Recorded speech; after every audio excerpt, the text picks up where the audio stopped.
Assalamualaikum warahmatullahi wabarakatuh. Saya Dina Melia dari program studi D3 Administrasi Perkantoran dengan NIM 173502005 akan menjelaskan mengenai sekretaris. Di sini materinya ada tanggung jawab sekretaris, ada tugas dan fungsi sekretaris, ada kedudukan dan peran sekretaris, ada definisi dan arti dari sekretaris.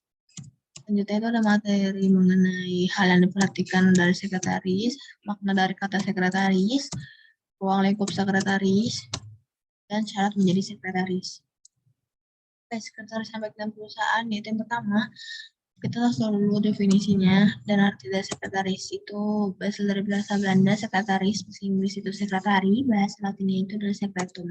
Sekretaris itu berasal artinya itu rahasia. Jadi seorang sekretaris harus dapat menjaga rahasia organisasi atau manajemen.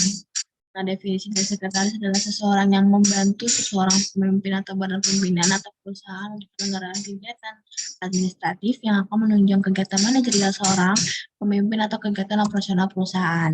Kedudukan sekretaris yaitu ada sekretaris organisasi itu bertindak sebagai kepala sekretariat yang mempunyai wewenang dalam membuat rencana, membuat keputusan, mengorganisasi bawahan dan sarananya, serta melakukan pengawasan, pemerintah, memberi perintah, menjalankan sistem komunikasi yang baik, melakukan pengarahan, penyempurnaan organisasi dan tata kerja. Selanjutnya adalah peran sekretaris. Peran ini ada peran pendukung, yaitu perannya diharapkan dapat memberikan positif kepada anggota organisasi lainnya yang dapat dicapai dengan pendistribusian informasi atau incoming dan outgoing. Dan selanjutnya adalah peran teknis, yaitu peran diharapkan dapat meningkatkan kinerja pemimpinan.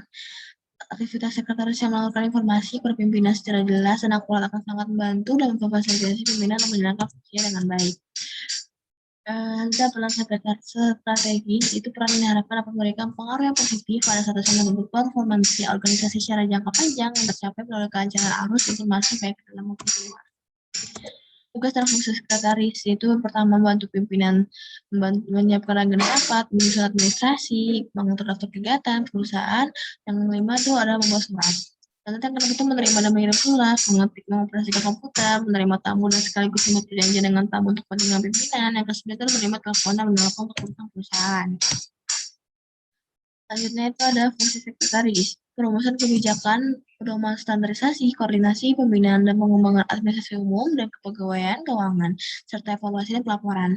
Yang kedua, perumusan pengaturan pembinaan, pengembangan pelaksanaan administrasi umum dan kepegawaian keuangan, serta evaluasi dan pelaporan.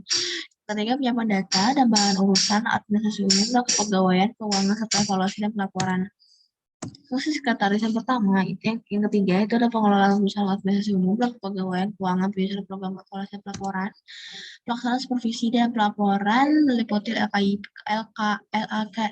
LKPJ, PPD, dan kebijakan standarisasi program administrasi umum dan kepegawaian keuangan serta evaluasi pelaporan. Tanggung jawab sekretaris itu memiliki tanggung jawab dalam mengatur, memastikan, dan mengelola janji temu atau rapat secara efektif dan secara terorganisir pastinya. Yang kedua, bertanggung jawab untuk mendatangkan persyaratan hukum pada dokumen hukum amal, hukum perusahaan, dan lainnya jika relevan. Yang ketiga, bertanggung jawab hubungan komunikasi yang baik dan juga korespondensi. Yang keempat, memiliki tanggung jawab untuk membuat catatan administrasi yang efektif. Saat menjadi sekretaris itu adalah yang mempunyai keterampilan di bidang administrasi, harus pintar dalam berkomunikasi, memiliki kemampuan dalam menangani setiap permasalahan, khususnya itu dalam berkaitan dengan urusan kantor ya. Terus yang keempat itu disiplin dalam melakukan soal pekerjaan dan juga cepatan. Yang keenam itu ruang lingkup sekretaris, itu mendengarkan pembinaan ketatausahaan, khususnya berhubungan dengan pekerjaan surat menyurat, mendengarkan atau hubungan yang baik secara internal maupun eksternal. Yang ketiga itu mendengarkan berbagai macam rapat atau pertemuan. Yang keempat itu mendengarkan pengaturan atau penerimaan tamu atau ada tamu kunjungan. Makna kata sekretaris itu orangnya, yaitu seorang yang telah memenuhi syarat tertentu dan dipandang mampu serta cakap dalam melaksanakan tugas-tugas kesekretarisan. Yang kedua, jabatannya yaitu wewenang dengan sekelompok tugas yang merupakan tanggung jawab tertentu, yakni tanggung jawab kesekretarisan.